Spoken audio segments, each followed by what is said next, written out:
Tá certo. Queridos, quero saudar a todos com a paz do Senhor. Amém.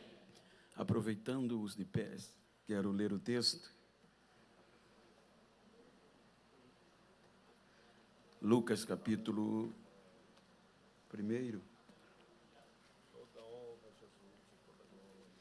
Tem um texto que eu quero ler. Lucas 1, versículos 31, 32 e 33.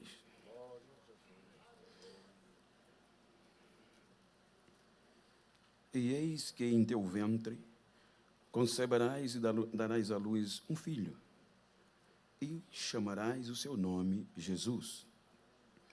Este será grande, e será chamado Filho do Altíssimo. E o Senhor Deus lhe dará o trono de Davi, seu pai, e reinará eternamente na casa de Jacó, e o seu reino não terá fim.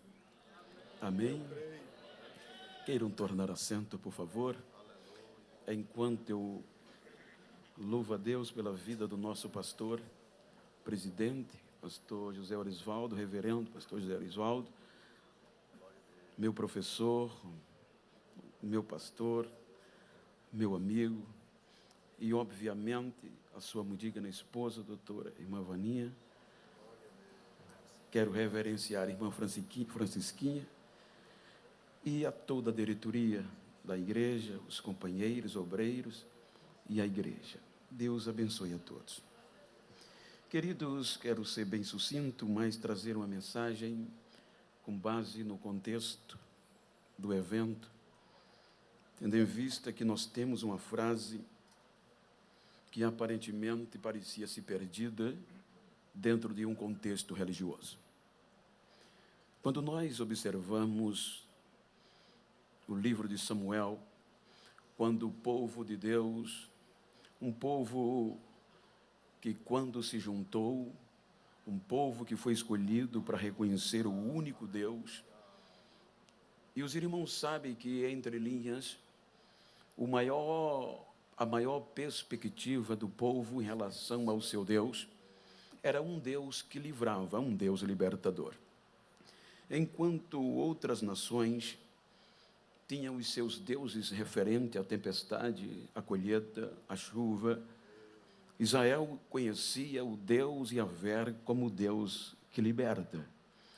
Contudo, com o passar do tempo, a Bíblia diz que este povo não quis mais ser governado pelo governo direto de Deus, o teocrático, e o povo pediu a monarquia, que é um reino liderado por um só homem.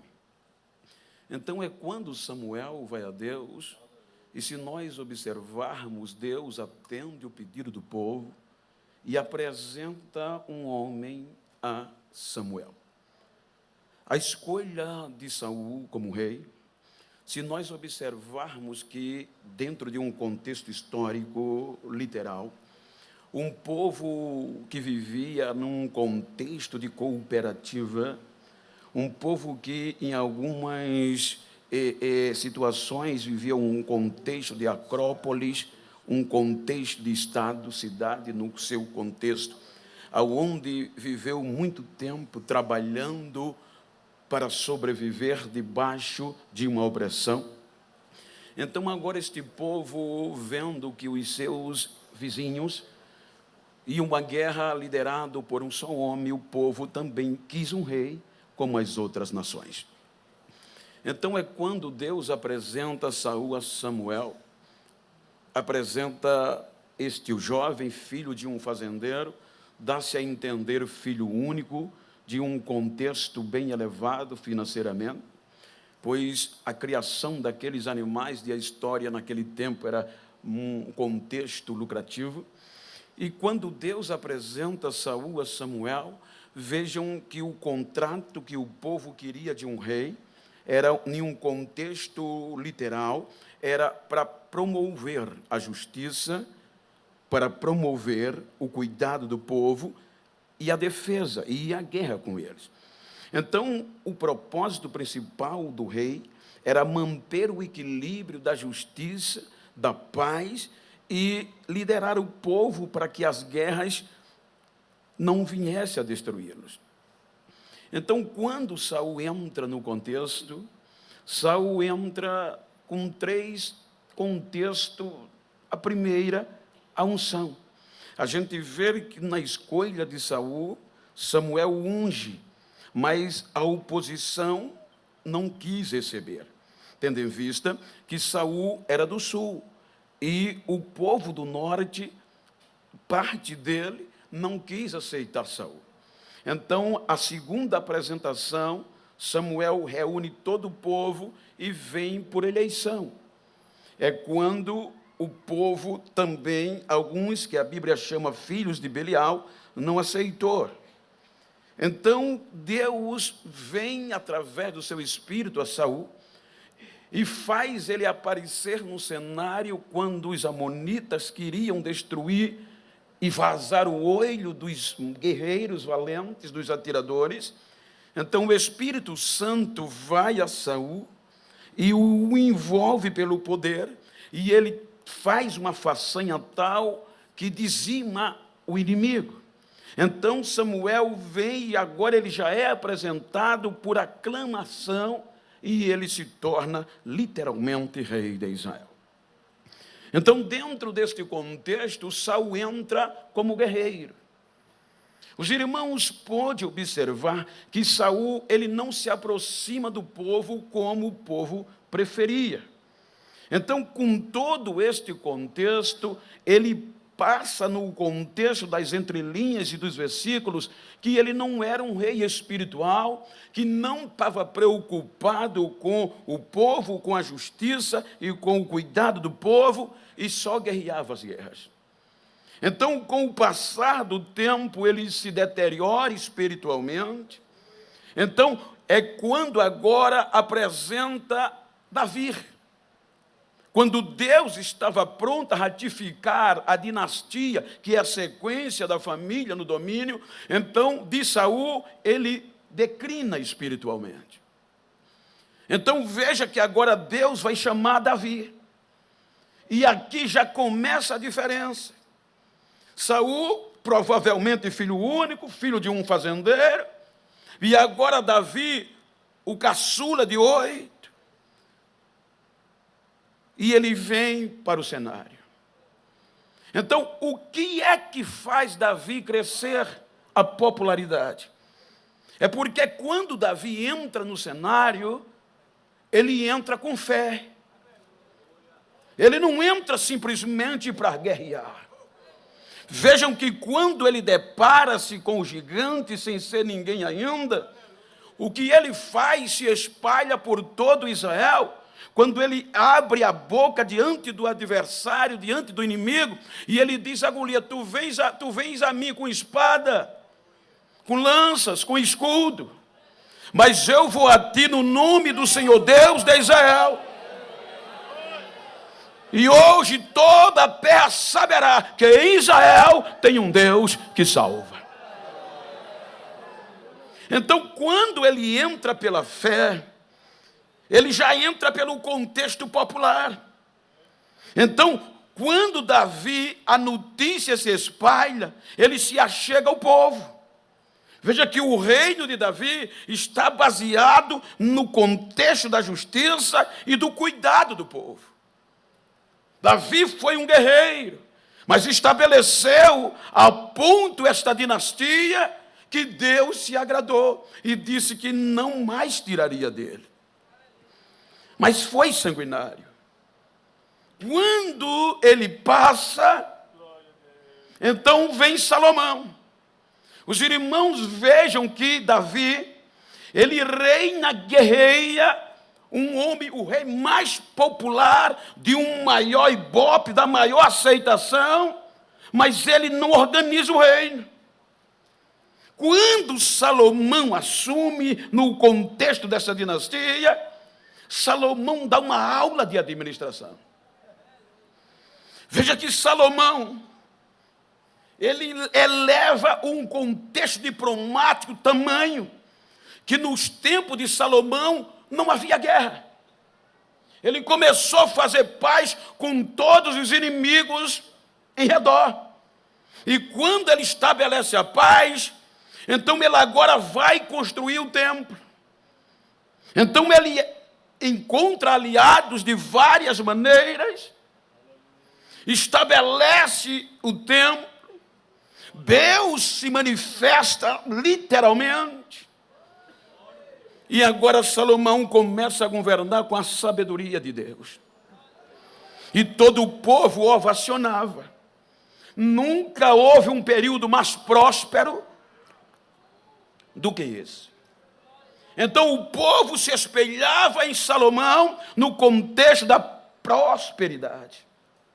Há tanto que agora, depois que Salomão inaugura o santuário, e que Deus disse que os seus olhos estavam fitos e os ouvidos atentos às orações deste lugar, então Salomão, com base nisso, mandou tirar todo o tipo de adoração em toda a região de Israel. Ou seja, fechou todas as congregações.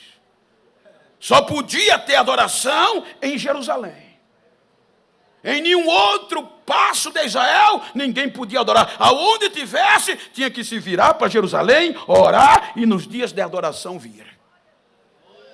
Isso implica dizer, fechou, se fosse hoje, todas as congregações do estado, só na sede poderia adorar.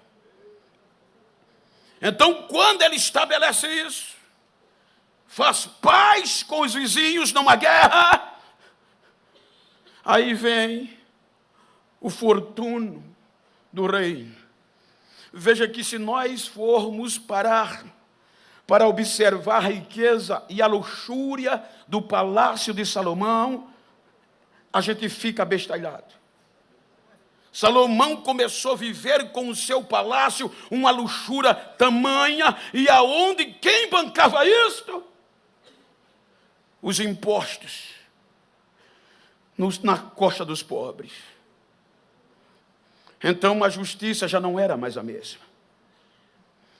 A luxúria de Salomão era conhecida em todo o mundo.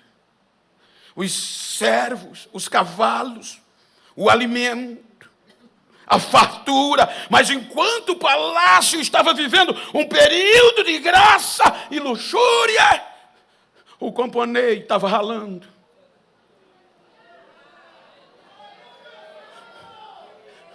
E ele apertando o povo por mais impostos. O povo clamava, mas Salomão não dava ouvidos.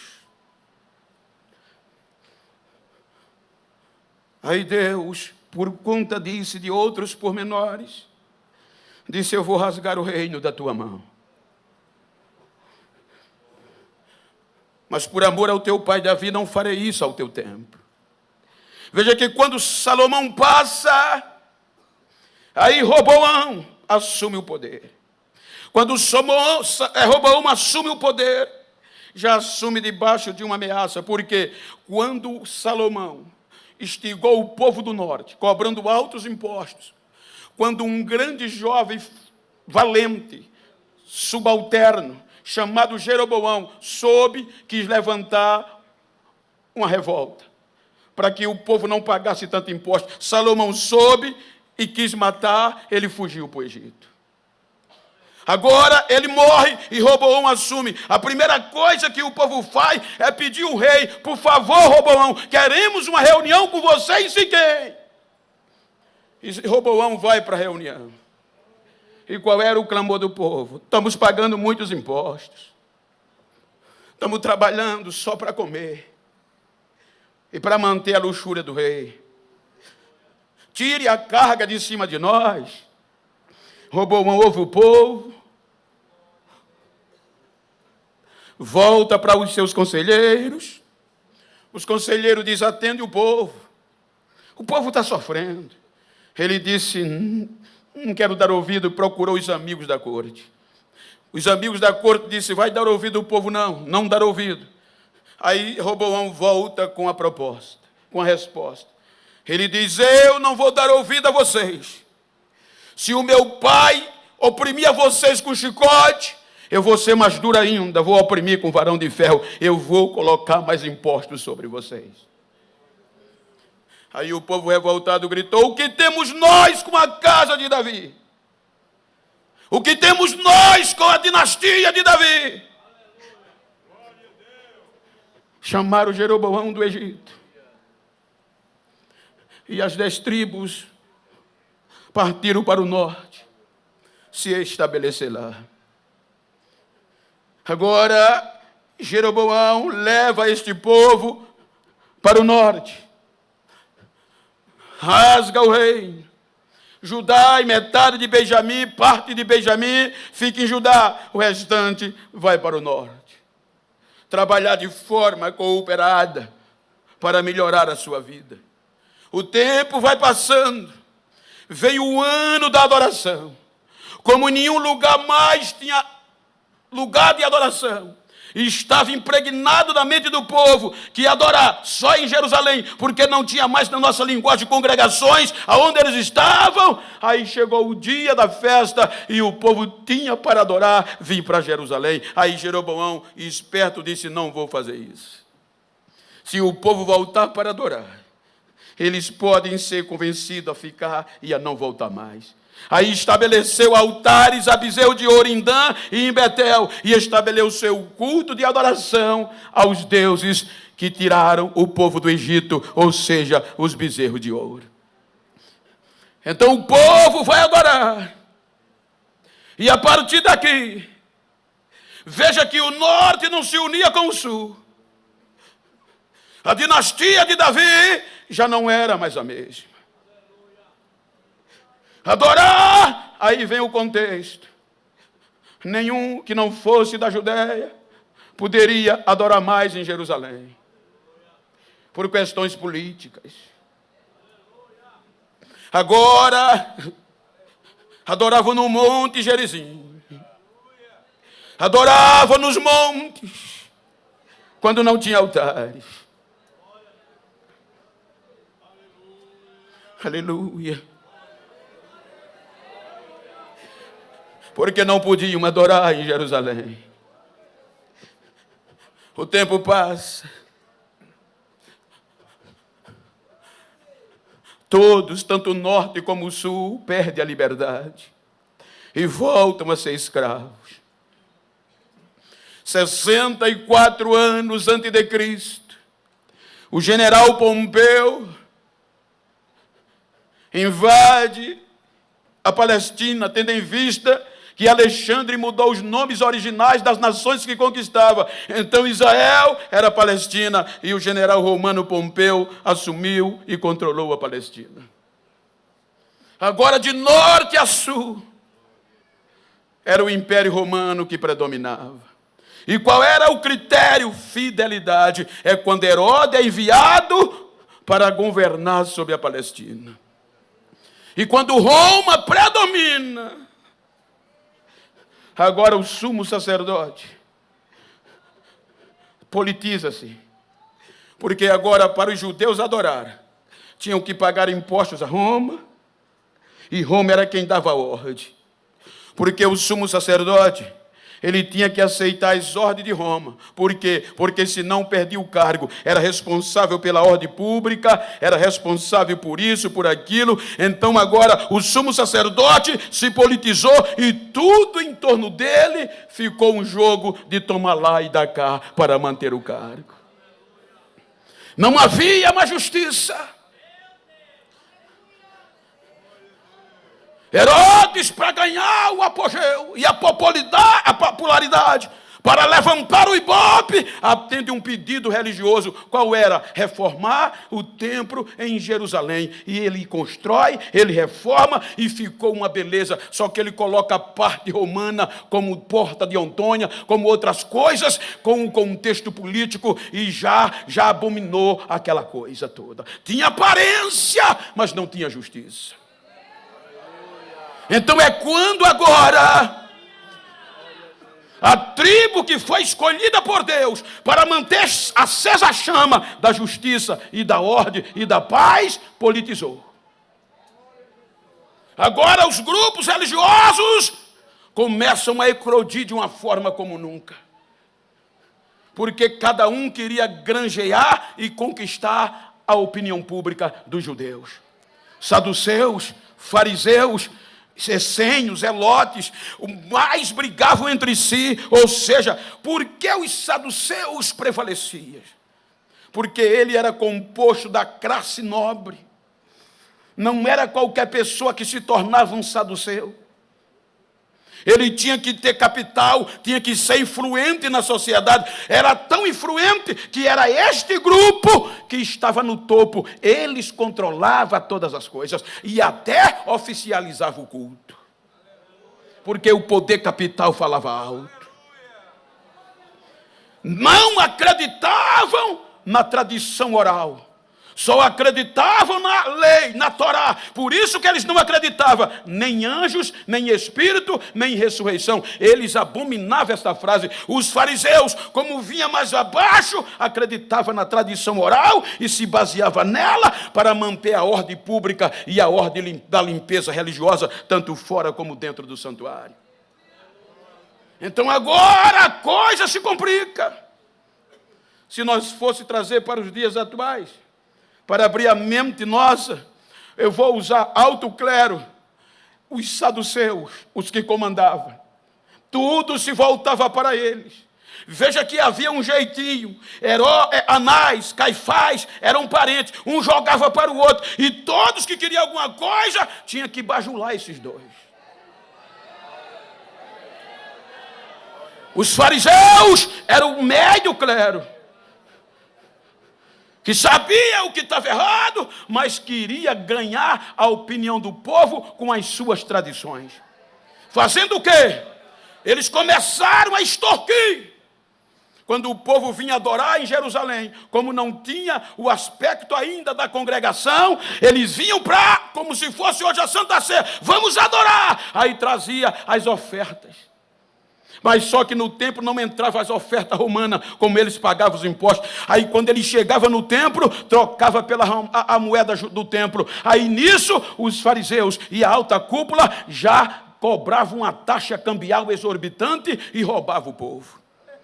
Estabeleceram no pátio do templo do sacrifício, vender rolinha, vender pombo, montar mesinha de venda, para quê? Para ganhar do povo, do pobre, em cima daquilo. Em vez de manter a chama do amor, da justiça e da adoração, fizeram da casa de Deus um centro político e comercial.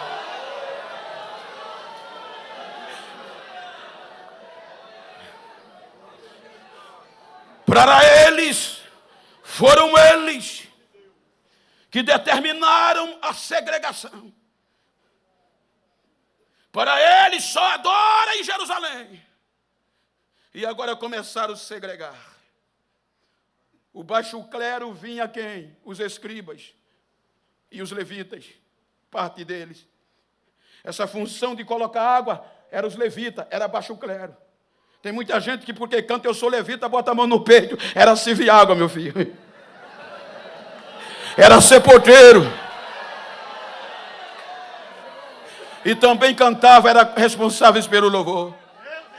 Aí depois desses três, o alto, o médio e o baixo clero, vinha o que ele chamava o povo da terra, que estava baseado em quê? Povo da terra, vinha quem? Os analfabetos. Que eles diziam, e eles defendiam, se eles não sabem ler, eles não conhecem a lei. E os saduceus defendiam, mas os fariseus, se não conhecer a lei, não é puro e é impuro e não tem direito a entrar em Jerusalém. Vinha os cobradores de impostos, os deficientes, os do norte, os samaritanos. E abaixo de tudo vinha a gente, os gentios. Para eles a gente não existia. Aí quando eles achavam que ia abafar, quando a dinastia de Davi já tinha quase que sido esquecida, aí Deus resolve ir aonde eles não iam, lá no norte. E o anjo Gabriel aparece a uma jovem.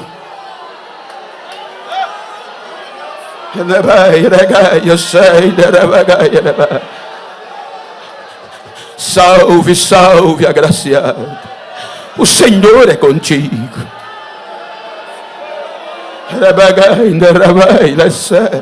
Mas que saudação é esta? De onde me vem esta saudação? Não tenha medo, Maria. Sou eu, Gabriel, que assisto diante de Deus. Eu venho da parte de Deus, porque no teu ventre tu vai conceber um menino, e você vai chamar ele de Jesus. Ele será chamado Filho do Altíssimo, e ele será grande, e Deus entregará a ele o reino e o trono de Davi, e a casa de Jacó. Esse reino vai ser eterno, e não vai ter fim, vai ter justiça.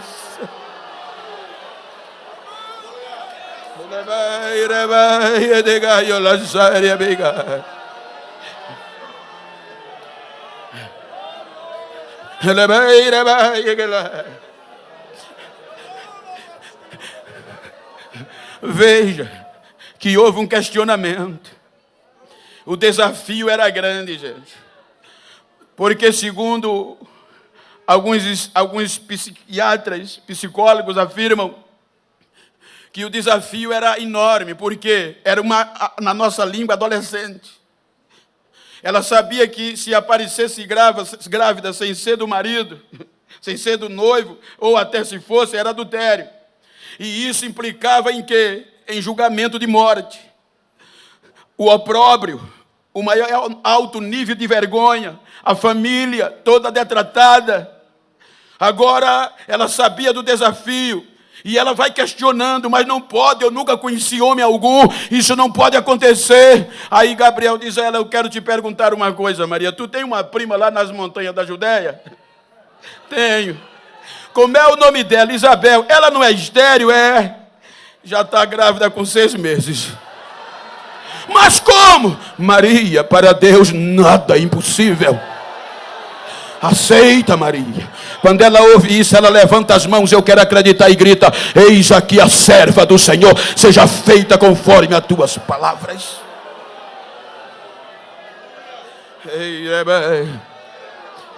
O anjo se ausenta.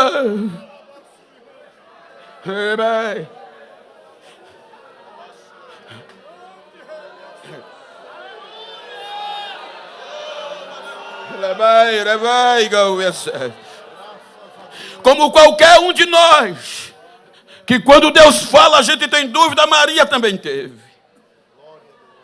Encarou Gabriel, mas a dúvida machucava ela.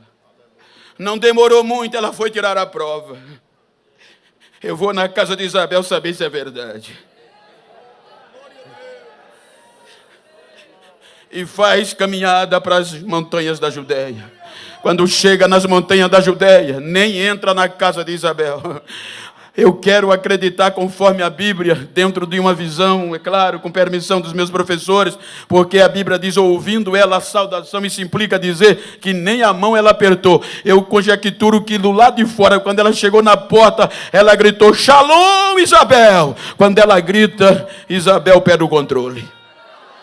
E já vem de lá com a barriga pulando, o João Batista saltando dentro, e ela começa a dizer: que alegria é essa? Eu não sou merecedora de vir me visitar a mãe do meu Senhor. Oh, bendito é o fruto que está no teu ventre, e bendita és tu. Entramos mulheres, nem precisou ver.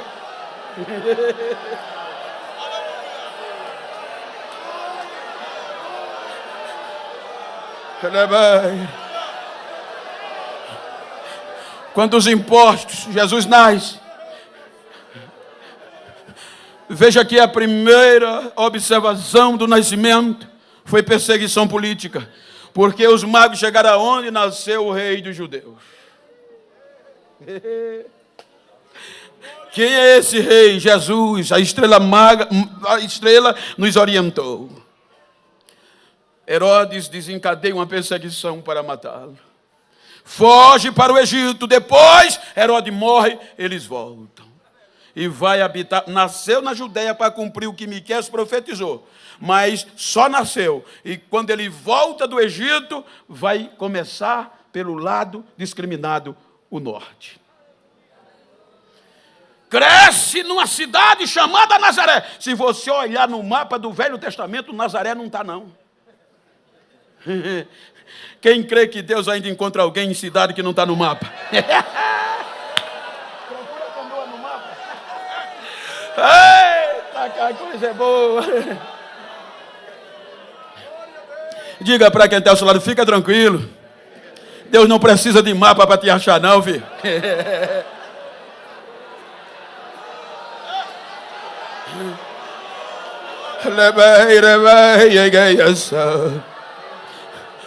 Vinte, 12 anos.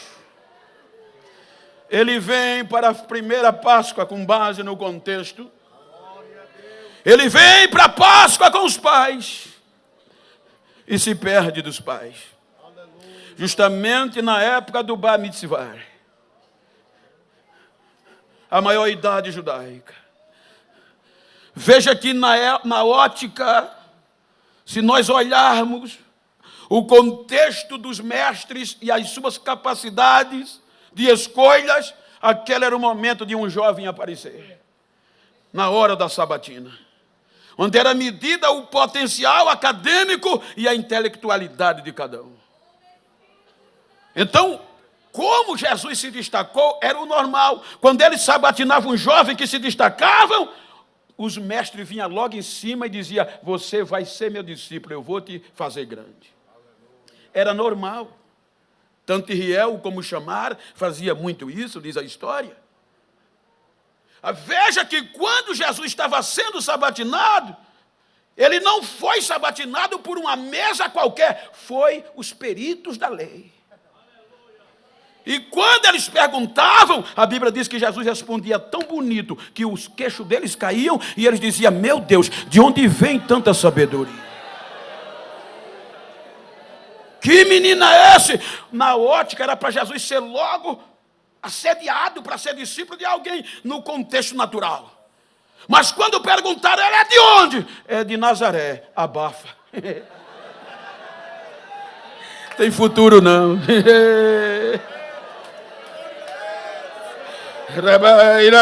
Abafa. Passou mais de 17 anos abafado.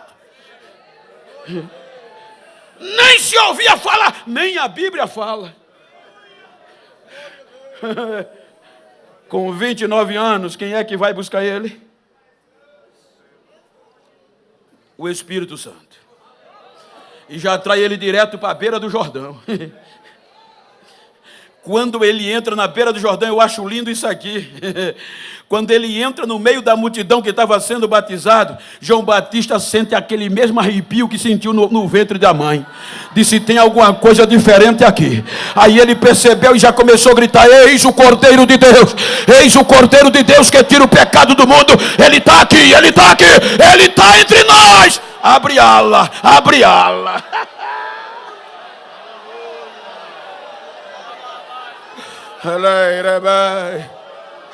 Ele vem, é batizado, sai cheio do Espírito Santo.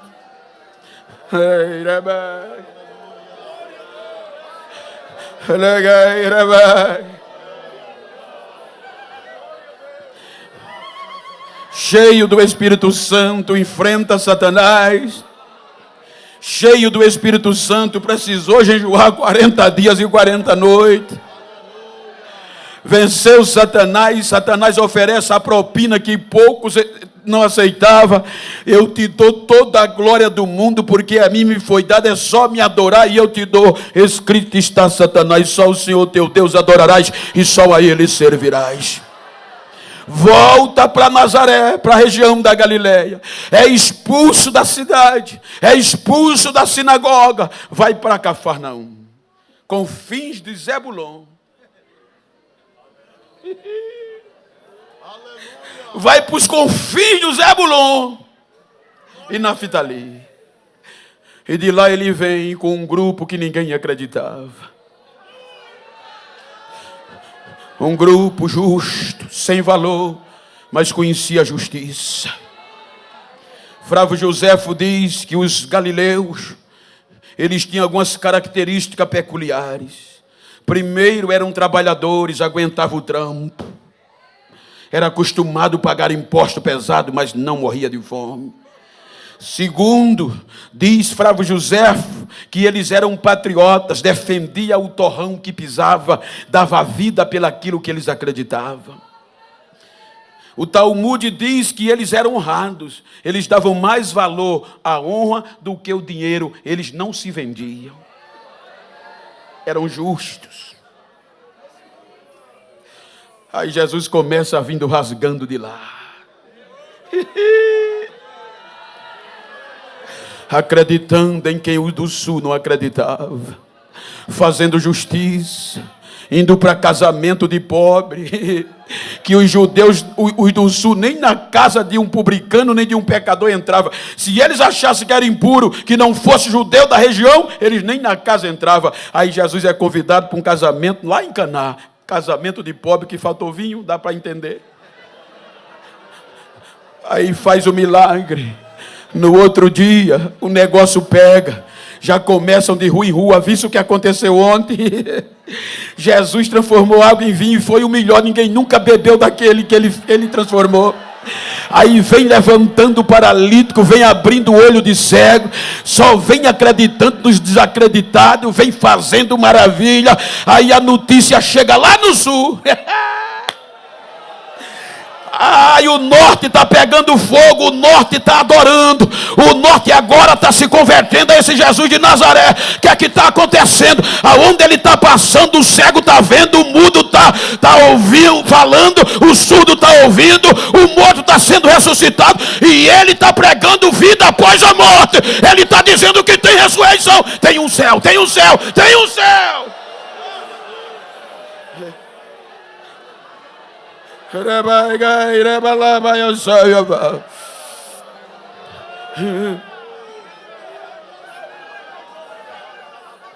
Bateu de frente com o sistema. Ei. O grupo poderoso dos saduceus, os saduceus não acreditavam em vida após a morte. Não acreditava em espírito nem anjo. Já pensou? Ele venha pregando justamente isso.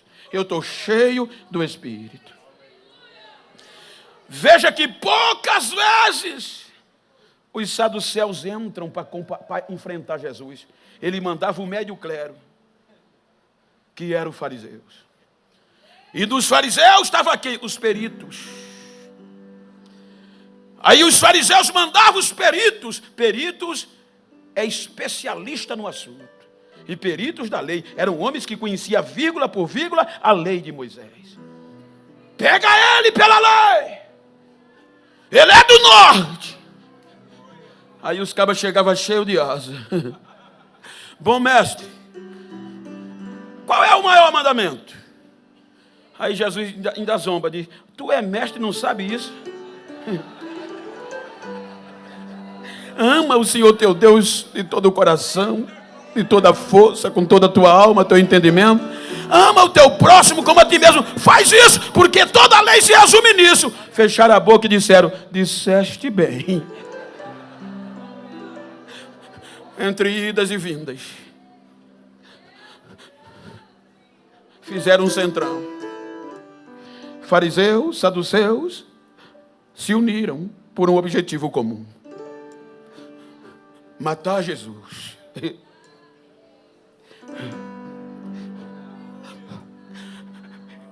Antes deles matar Jesus, a Bíblia diz que era necessário Jesus passar por uma cidade de Samaria chamada Sicar. E quando ele chegou lá, sentou na beira do poço. A mulher veio tirar água: dai-me de beber. Como pode? Como pode? Veja aqui, como pode? Tu és judeu e vem pedir água a mim, uma mulher samaritana? Se tu soubesse quem fala contigo, tu me daria de beber e eu te daria da água da vida que jorra para sempre. Ó Senhor, dai-me dessa água, porque o nosso pai Jacó também bebeu desse poço. A mulher desabafa: A mulher diz: os meus pais adoraram nesse monte, porque vocês dizem que o lugar de adorar é Jerusalém. Ou seja, a gente quer adorar, mas vocês não deixam. O sistema não deixava, gente.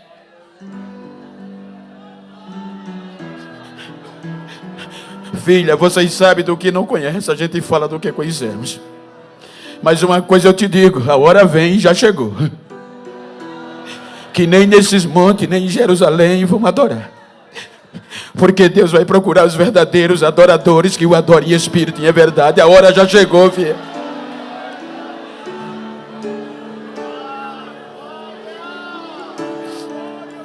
Levam ele à cruz.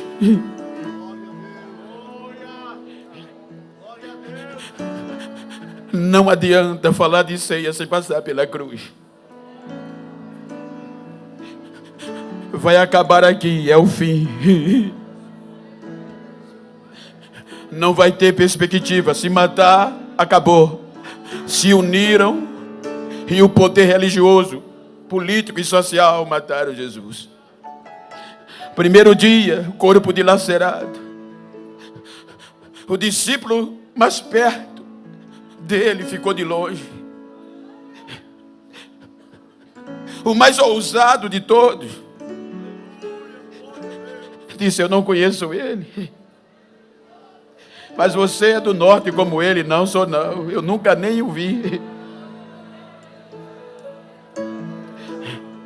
Diga para quem está ao seu lado: se um dia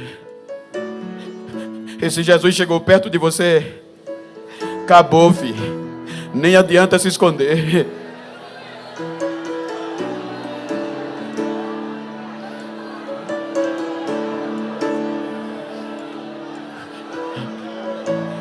O primeiro dia foi desastroso, o segundo foi pior. Porque no segundo dia, concluindo, a notícia se espalhou: ele já está morto. Acabou. A pedra, o túmulo já foi tampado. Colocaram o selo imperial. Ninguém pode mais abrir. E frustraram, todos se frustraram. Acabou. Então a melhor coisa agora é desistir. Eu disse isso já algumas vezes, me permita, só para dar sentido, que eu achei interessante. Uma das escolas de samba lá de São Paulo, nesse carnaval, pegou fama porque trouxe esse enredo para lá para o São Bódromo de São Paulo. A morte, o inferno e Jesus. Diferente de nós, que quando a gente faz essa apresentação, Jesus levanta, ressuscita e a morte e o inferno perde, eles fizeram diferente. A morte e o inferno começou a ganhar. Terminou o enredo, Jesus ferido, caído, e a morte e o inferno rodando, cantando vitória. E isso impactou a Globo foi lá, chamou-os, entrevistou, mas parabéns pela apresentação. Jesus dando entrevista todo ralado, todo quebrado, e ele bateu no peito, o organizador disse: impactamos o Brasil. E a notícia se espalhava por todo o Brasil, via internet, via TV, em rede nacional para o mundo, que a morte e o inferno venceu Jesus. Mas agora eu queria que você enchesse o peito do ar, olhasse para quem está ao teu lado e dissesse: é fake news.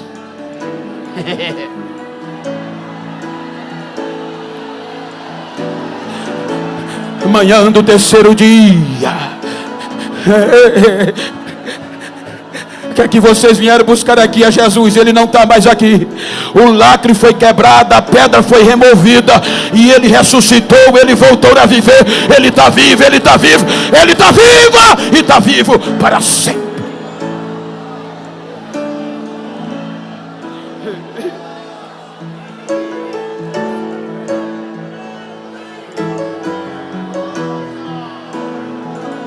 Agora, como praticar a justiça?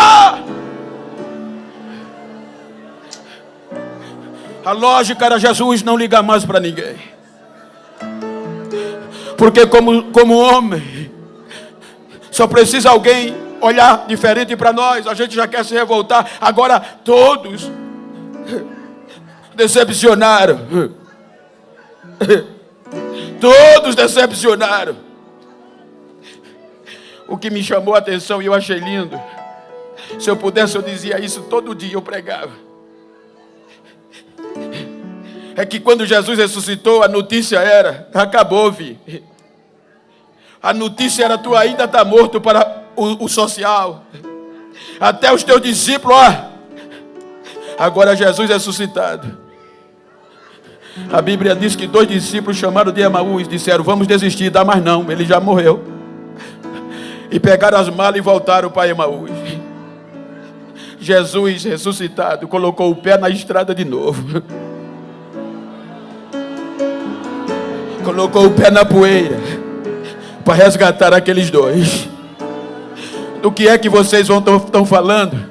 Por acaso tu és o único estrangeiro aqui? Não sabe o que aconteceu nesses dias? Como? Sobre Jesus de Nazaré, um homem poderoso em obra, profeta de Deus, como os nossos sacerdotes e as nossas leis mataram ele. Se bem que algumas mulheres disseram que viram ele vivo, mas... oh, como vocês são difíceis de acreditar. Vocês não sabem que era necessário que o Cristo padecesse para poder entrar na sua glória? Começou a pregar de Moisés até a ressurreição. Quando vai terminando a pregação, o sol cai. Quando o sol declina, chegam em Emaús. Eles entram para a aldeia e Jesus passa. A Bíblia diz que eles constrangeram. Ei, já é tarde. O dia já declina, moço. É perigoso andar esta hora. Fica conosco esta noite. Jesus fica. Tendes alguma coisa para comer? Tem um pão aqui, traz para cá. No partir, num detalhe, no partir do pão.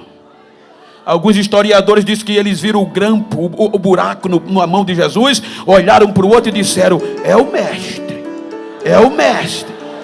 Quando voltaram, ele não estava mais. Perderam o medo e voltaram para Jerusalém, sem medo da noite, sem medo do sistema, e já chegaram dizendo aos outros: ele está vivo, é verdade, ele foi buscar a gente, ele está vivo, ele foi nos buscar de volta. Foi atrás de Pedro, lamentou porque Judas perdeu a vida. Ele é bem. É ceia, como você chegou aqui.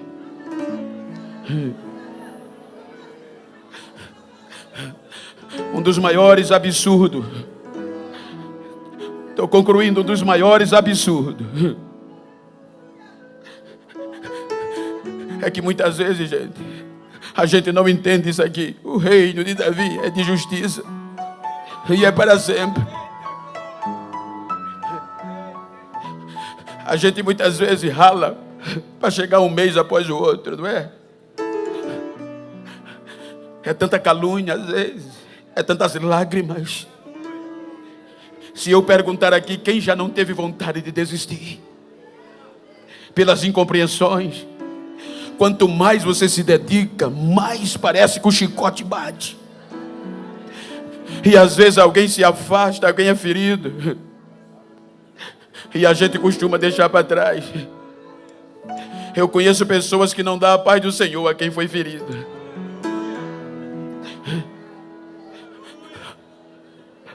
Uma das lições mais importantes que eu ouvi foi de um sargento americano.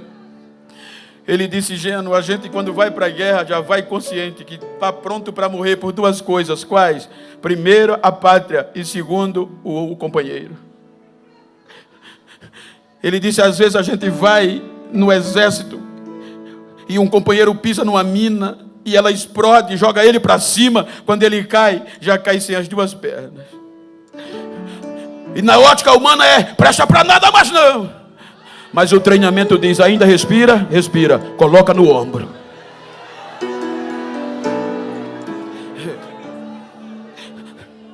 Mas está sem o braço, está respirando, está. Coloca no ombro e traz para o acampamento, que aqui tem jeito. Olha para quem está ao teu lado e diga: não importa como você chegou aqui, se depender de mim, você não vai ficar para trás.